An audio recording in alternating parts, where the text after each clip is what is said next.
Hey, what's going on, my friends? It's Dave Sharpe and Ryan Halpert, and we are back here today again. Welcome to Wake Up Legendary. Today, we're going to be talking about some side hustles that they say are now illegal. And this should be fun to find out what these are, what our opinion is on them. Of course, we're not law, we don't make the laws. We, of course, only follow them.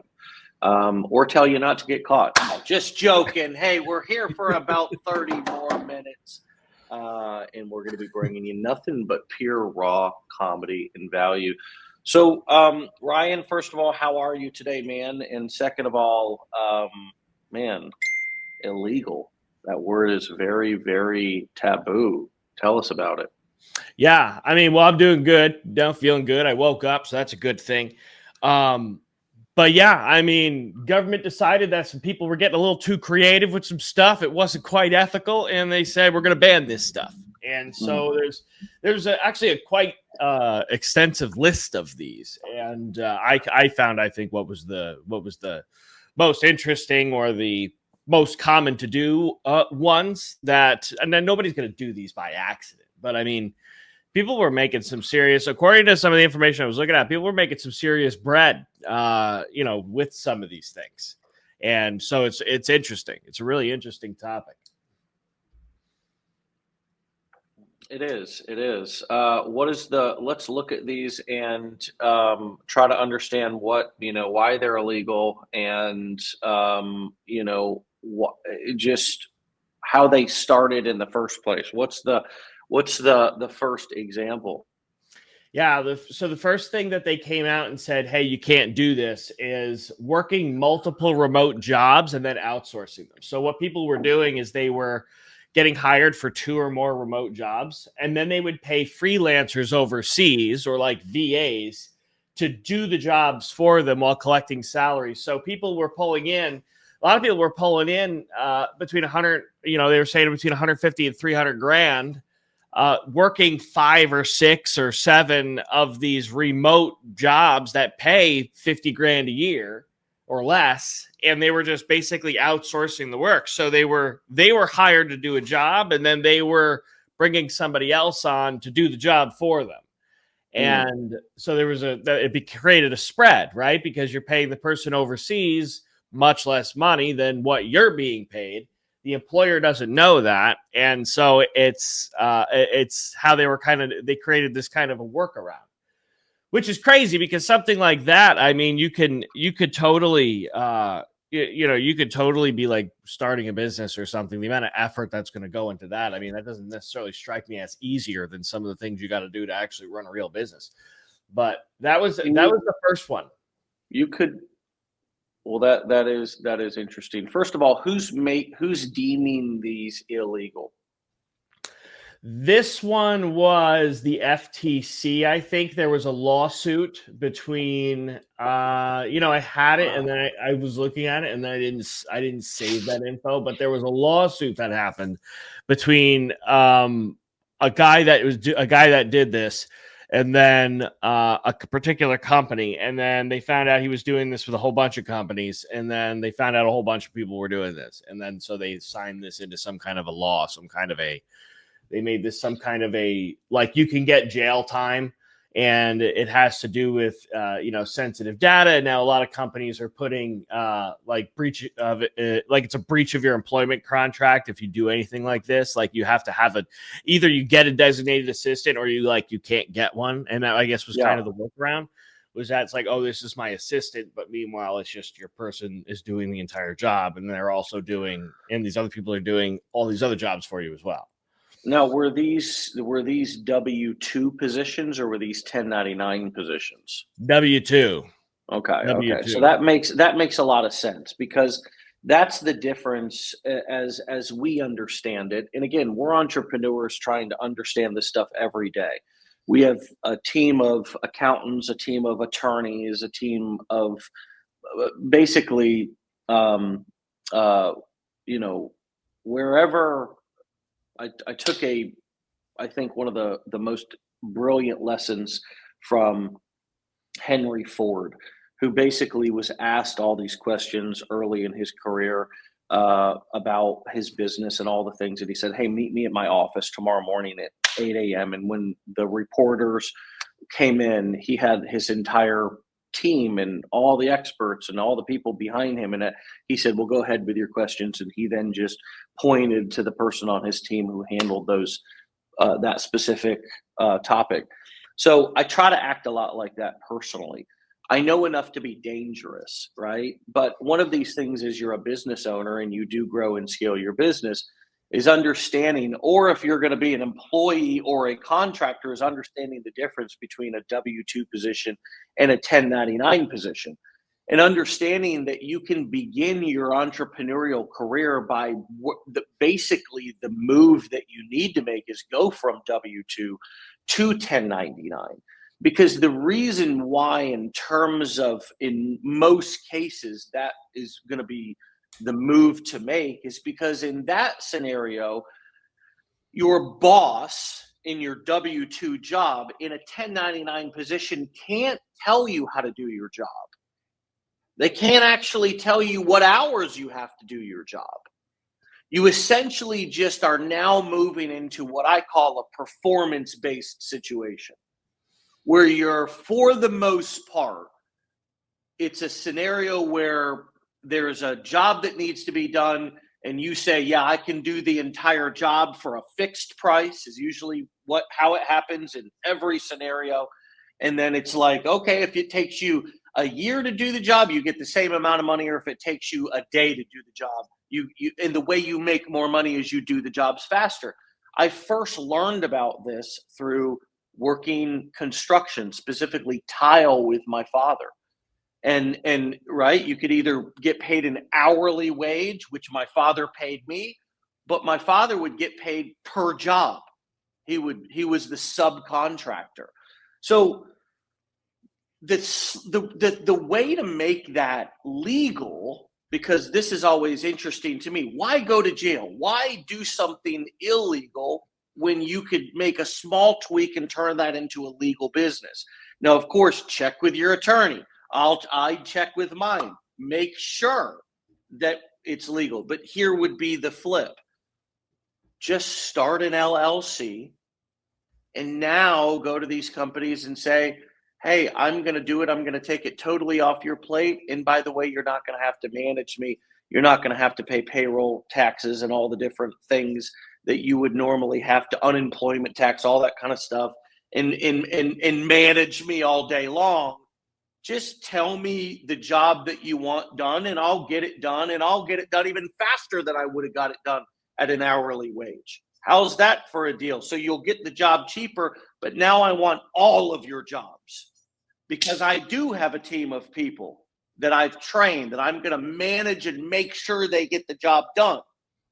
And of course, I'm going to also offer this service to other companies, because that's how great companies like Salesforce, or great companies like whoever, Facebook, great companies like ADP, payroll companies. I mean, just all these companies started by moving from that hourly or salary W-2 position into that 1099 contractor role, to where they could then have multiple contracts with multiple companies. Right? That's essentially the slight tweak there to turn that from a crime into, or an illegal enterprise or venture into a. And again, I'm not an attorney. I would go to my attorney and say, hey, could I make this small tweak and suddenly make this a wildly profitable venture? Right, Ryan? Oh yeah, without a doubt. I mean, that's when I was a mechanic. I mean, I got a 1099 every customer I had. I was a 1099 contractor, and I could have sent anybody to do the job. I could have sent anybody to the job site. It happened to be me every time. Smart guy I was. But that's how you grow. That's what business is. I mean, that's how you grow a business. You know, it's ideally I'd hire a mechanic eventually. I'd hire somebody else to my crew, to my team, and you put him in a truck and you send him out. Sometimes I show up, sometimes he shows up, sometimes the next guy shows up. Doesn't matter. They're hiring the company to do the job, and It's a matter of probably who can get there faster, who's most skilled for whatever they need, right? So that's that part I'm in control of. And Yeah. and you could do the same thing online. And people talk about this all the time, right? They talk about this all the time. You could provide all kinds of different stuff, web development services, stuff you're not even an expert in. You could be a great marketer that provides a service in an area that you don't really know a ton about and maybe would get hung up if you were totally executing it on your own. But you bring on people that are experts and you have them do the delivery and the fulfillment, and you're just the marketer. You're just getting the customers, right? You're just finding the people. And so that's the same thing. And then people throw different terms around for this kind of stuff. I've seen people call this arbitrage. It's not arbitrage. It's just doing business is really all that it is. It is. And, so I can definitely see, though, doing this as a W-2. I mean, that's kind of like W-2. You're hired. You're employed. Like you've got to listen. You're basically a slave. I mean, that's what it boils down to. 1099 gives you a lot more freedom. And if you're going to do all this, right, what we're talking about here, especially for only 300,000, I mean, you might as well go eliminate the risk, right? Because I think it's going into business is less risk, is my opinion, less risk than doing this illegal thing. Just bring people out and run a business. And it's all about it's both about your thought process and your employer, right? So it's like most employers, especially in 2025. Now, in a major corporation, maybe not so much. You're not going to get flexibility. But most small to mid-sized businesses, they're only going to be a jerk to you if you're a jerk to them and try to deceive them. After all, these are people running businesses. So most of the time, if it's a cool business owner, you could go to them with a legitimate, irresistible offer and they'd consider it. But if you go lying, it's kind of it's so funny because a lot of times when you look at what's illegal in business, what could you get either sued by the government for some agency, or what could you even do jail time over? Well, there's a couple of things, right? One of the most recent ones was the FTX thing, where the Sam guy essentially almost did what looked like he pulled a Bernie Madoff, right? Which leads me to kind of the next one is a legitimate Ponzi scheme where somebody's taking your money and then paying other people with your money 20, 25, 30% returns, and then making it seem but they're really stealing your money. And then there's this situation where it may not be major thefting, just straight up stealing from people. That's obvious, but this is just lying.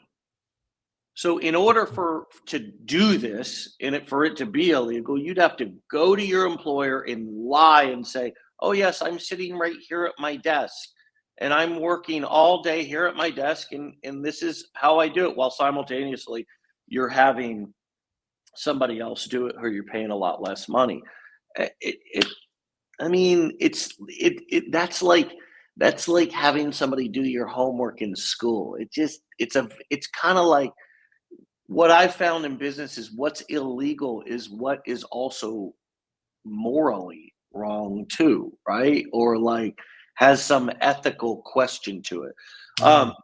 So anyways, we beat that one up. What's the next example?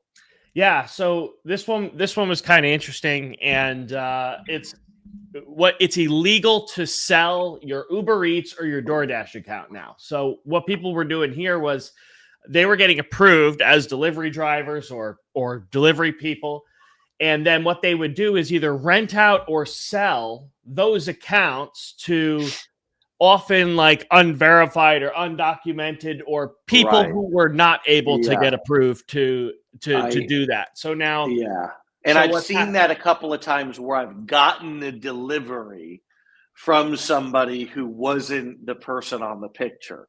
Yeah. So now they've got it. It's illegal because it violates the terms of service mainly, but it's You can't have somebody else doing your deliveries for you. You have to actually do them, and you can't sell the account. And I guess what people were doing was just kind of like any other identity theft scheme. They're going ahead and grabbing people's identities, creating Uber Eats and DoorDash accounts, and then selling the accounts to people who can't get approved. Okay. Which is incredibly creative and very risky. And I don't approve of that. And there's better things you can do without a doubt. But I could also see where if you had people who were not able for whatever reason to get approved on the platform to deliver, but you could, to let them hold your account. And let's just say your wife had a different job, or maybe your cousin or friend or this or that, or whatever. They had a different job, but you got them going, you open an Uber account on them, and you have this person running that one who can't get approved. Then you get this person's account, right? You could almost go to endless people, and it's like, all right, I'm going to open an account, an Uber account under your name, and I'm going to pay you a percentage. Like, you're going to get half, I'm going to get half of the profit, and then we're also, the person who's doing the delivery is going to get some. Like, that's a lot of people in a little cookie jar. But I guess if you scaled that, maybe I could see how that would be profitable. But a lot of this stuff, like, that is an example of, in my opinion, working hard, not smart.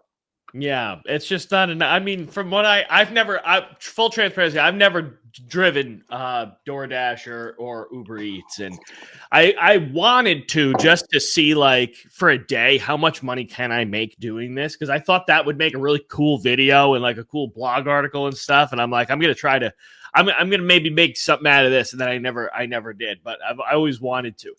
But from what I hear, right, it's already kind of tough when it comes to, you factor in the fuel and stuff, and in your car. For sure. And I'm sure the margins are already tight. yeah, right? yeah. I mean, Yeah.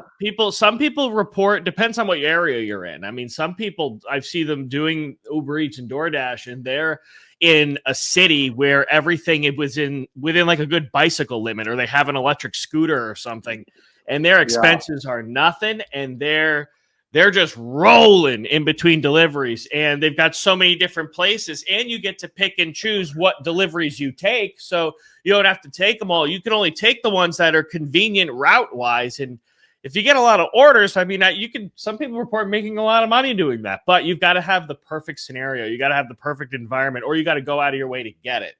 And so in most cases, right, like if I were to try to do it here and stay in the vicinity of my house, I've only got, a few restaurants within 10 minutes. If I go 20 minutes out, I got everything you can imagine. And that's so, like right here, I wouldn't have that same experience as somebody right in the middle of Tampa would have. So the margins there have got to be really, really. They're bad. They're bad. Yeah, they got to be really, really bad. Plus the risk. I mean, with that, if that person commits some kind of a crime, or if that person,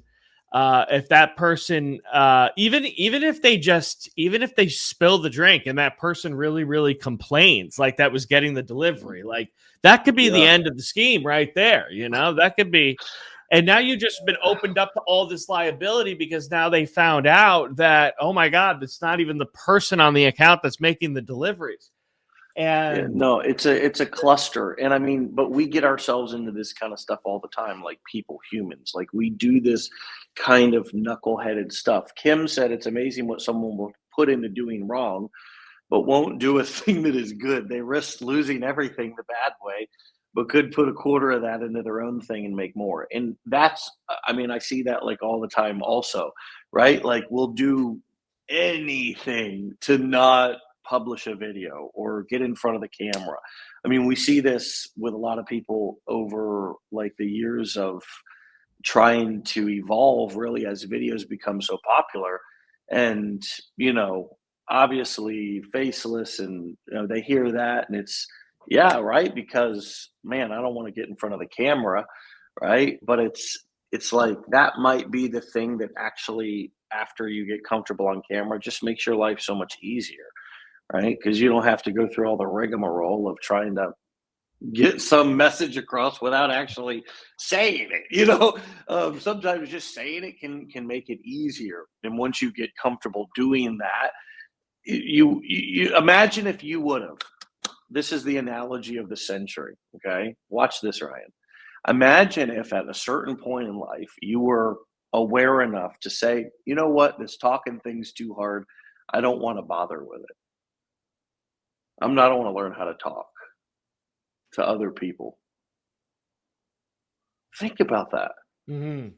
If you would have ever said that, Yeah. like as you were learning how to read and walk and talk. Obviously, you couldn't. You were a baby. You were hungry. But at a certain point, I was forced against my will.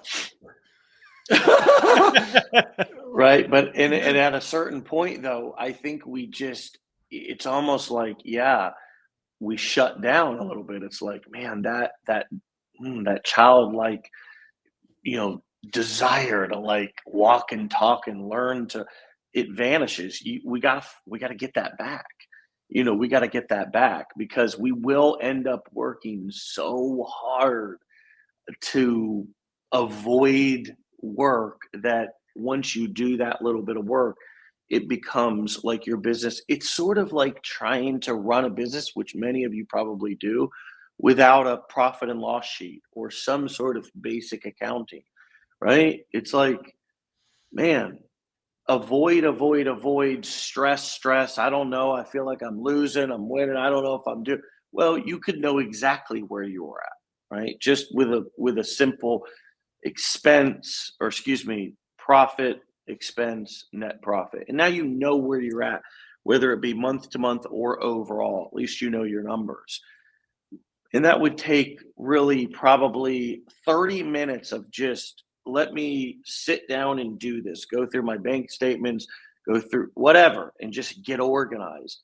And that would give you so much clarity. But I do it too. We'll avoid doing that when just that little bit of work. That'd be a more operational example of like this. But Kim's right. We will do an incredible amount of work to avoid the work. And it just is so much more fun when you're challenging yourself and you're putting yourself. I see my buddy Mark Harbert on. He went on a weight loss journey over the past year or so. He's down some, dozens and dozens of pounds. I don't know exactly. He looks great. I mean, he's sexier than ever. He was already sexy. But it's like Agreed. here's a guy. He's got to challenge himself. He's got to give himself something to, because that's how we stay sharp, for lack of better terms. No pun in no. 80 pounds down, looking hot, man, looking hot, smoking, dude, smoking. I mean, I know it's awkward to call another man hot, but I mean, at this point in your life, you just have to give credit where credit's due. Any more examples? Any more examples of the old illegal side hustles here that we could break down, reframe, and realize that with, like, even in illegal examples, I think in both of these cases, well, at least one out of two, we were like, yo, a simple tweak that could actually be a business. Number two, it's like, why would you ever waste your time doing that? That's kind of ridiculous. What's number three going to be?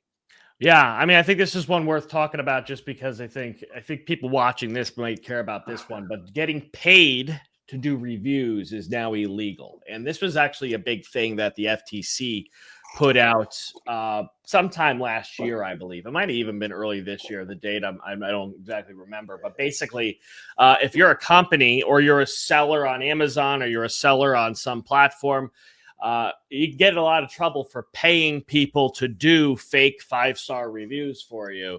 And you can get in trouble for performing those reviews because they're not honest and they're not credible and they're not real. And so in some cases, some of these companies were paying between $5 and $50 per review. Some people really figured out how to find these opportunities and they were making thousands of dollars a month with the Oh, wow. volume of just making reviews Wow. that weren't real. Uh, Wow. and so, yeah, so it's a massive FTC violation. It's deceptive, and they actually are. Amazon's using AI now to track and ban the viewers that are making fake reviews. And an example of this, right? I see it on the TikTok shop all the time. They're not cracking down on it, but they probably will be.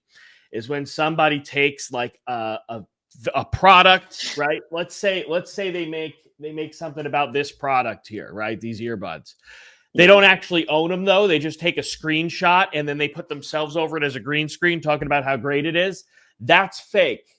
You can't claim to have been somebody that purchased and used. You can still talk about the product. This is where the difference is, because I dug into this a bit. You can still talk about the product, but you cannot claim to be a customer of the company, and you cannot claim to have purchased and owned and used that product if that's not the truth.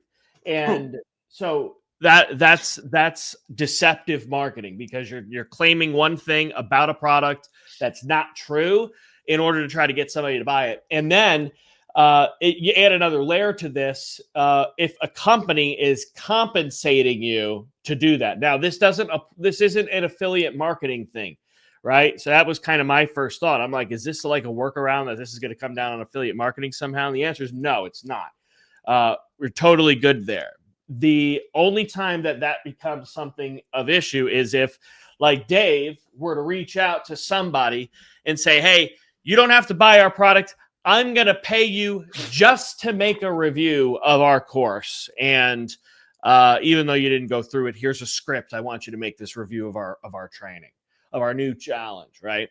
That would be illegal because the person didn't go through it. It's not genuine, and they're being compensated specifically to say things that make us look good to hopefully get people to buy, and that's illegal, and you can't do that. It's different when it comes to compensating based on performance. You're good. It's all on you as the marketer to make sure you're doing it honestly and compliantly.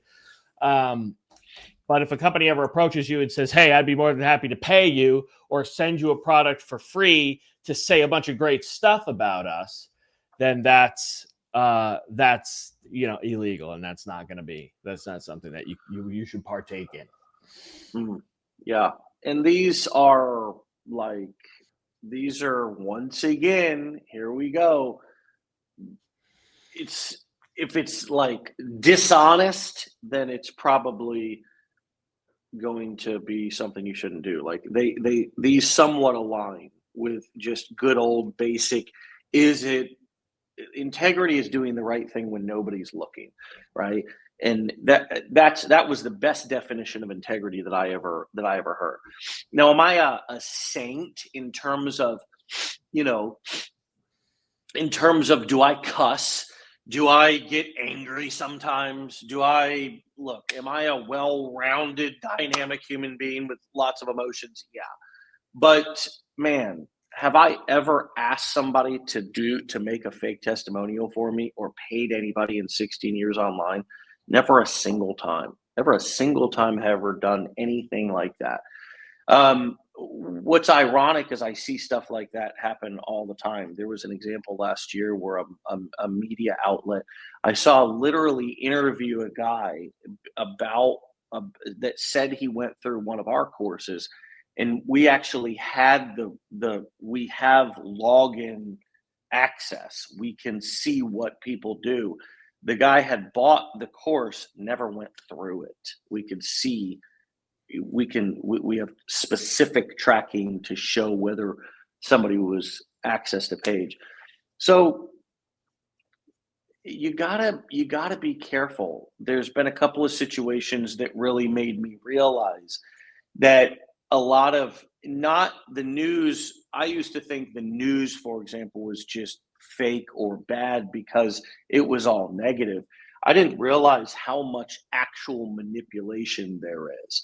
So it's not only that people are doing scammy stuff like this online, but it's also the information that you're getting from, for example, major media outlets, the way that they twist and manipulate things is one of the most insidious parts of our society. And I'm surprised that there's not more laws for journalism, because so many people publish reviews. The other problem is obviously fake customer reviews, but there's also fake reviews and complaints that people make online on their own websites, and they rank them for somebody's keyword, whether it be their name or their company name or a product. And this has been going on in our industry for years, right? Where somebody will have not gone through the product. And this is possibly where we can potentially, now that I'm thinking about it, there may be more leverage to get stuff like that taken down, and reputation management companies may be using some of these new laws to be able to get some of these fake blog posts taken down, and these fake news articles, and these articles that these media stations have done on people where they use kind of fake information that they didn't fact check or vet.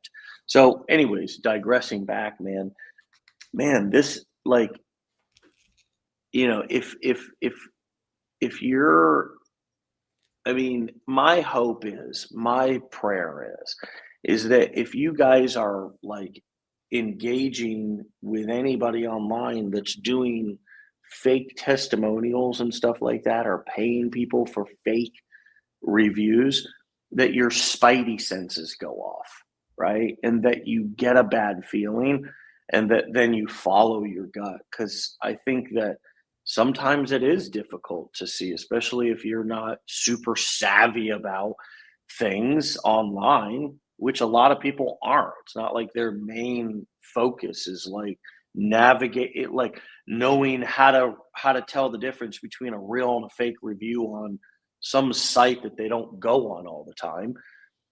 Yeah, you gotta pay attention, I think, and I think a lot of people are. I think that's why being genuine and transparent in your content nowadays is more important than ever.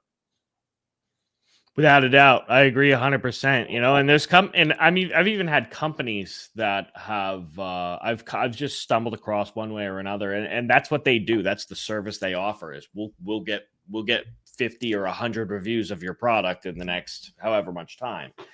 And it's like, okay, well, how are you going to do that unless you're getting me that many sales, and all those people are going to do a review, right? And in that instance, that would be okay, right? Like if you had, like you could actually even probably do something to that effect, where you can, find people that are going to be the buyers of that product, get them to actually buy it, and then get them to make an actual honest review. And that's still valuable to a company, right? And that's a way you can provide a review service that's legitimate and honest and accurate. And I mean, could you argue that people wouldn't have bought the product if they weren't, part of the, sure, whatever. But at least at that point, there's no deception taking place. It's somebody who's like, okay, yeah, I want to participate in this one. And then they get it, and then they make the review. And that to me, right? I just love brainstorming the way you could offer these as legitimate services. I mean, that part's just kind of fun for me, I guess.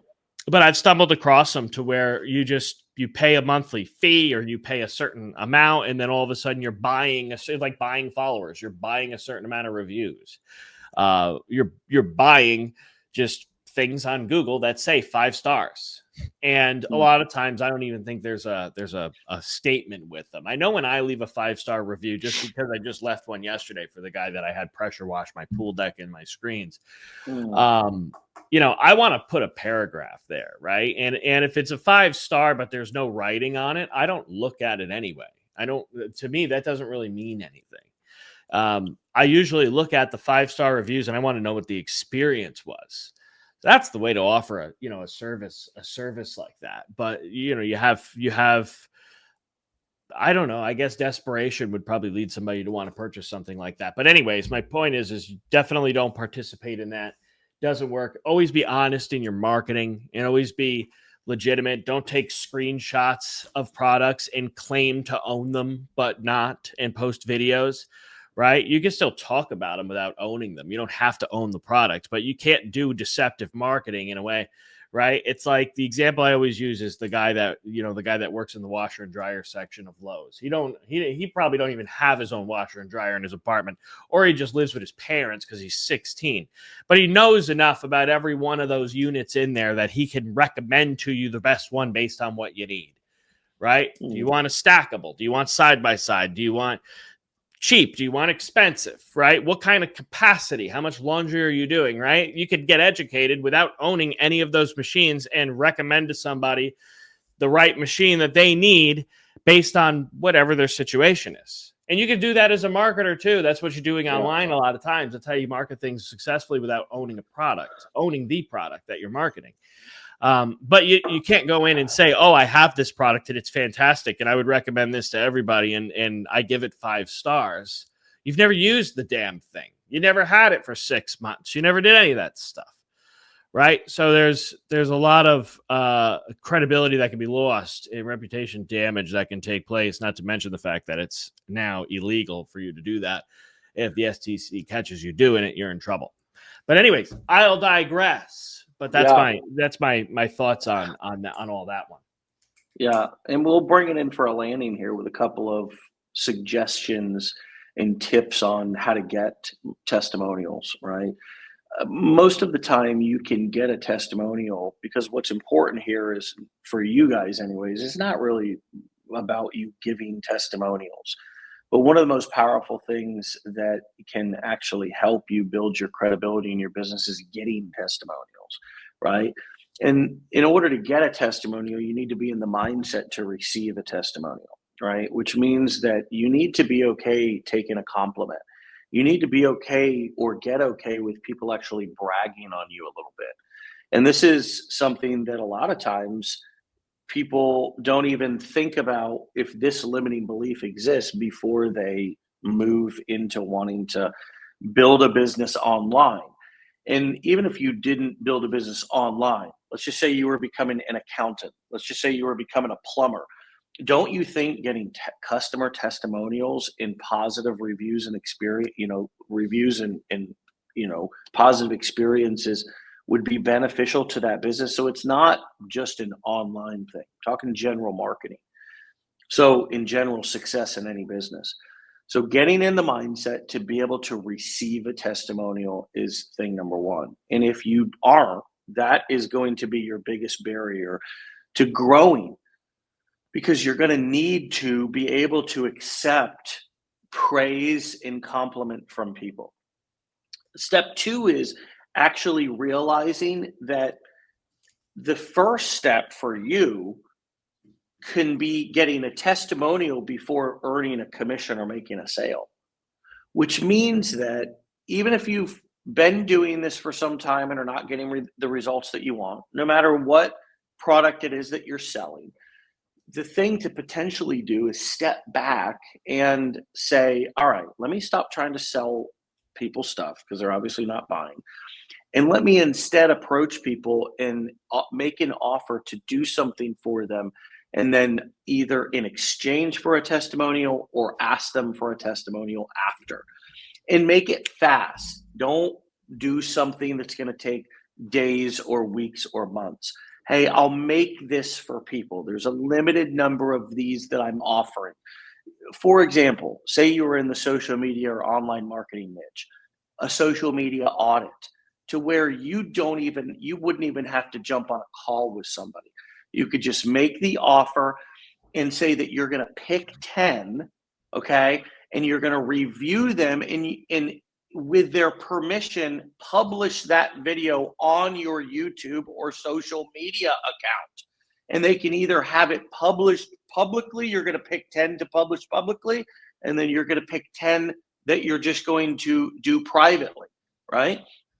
And all they have to do is send you their social media profile, right? And you'll record a Loom video. Ryan, isn't this brilliant? I mean, this is just unbelievable.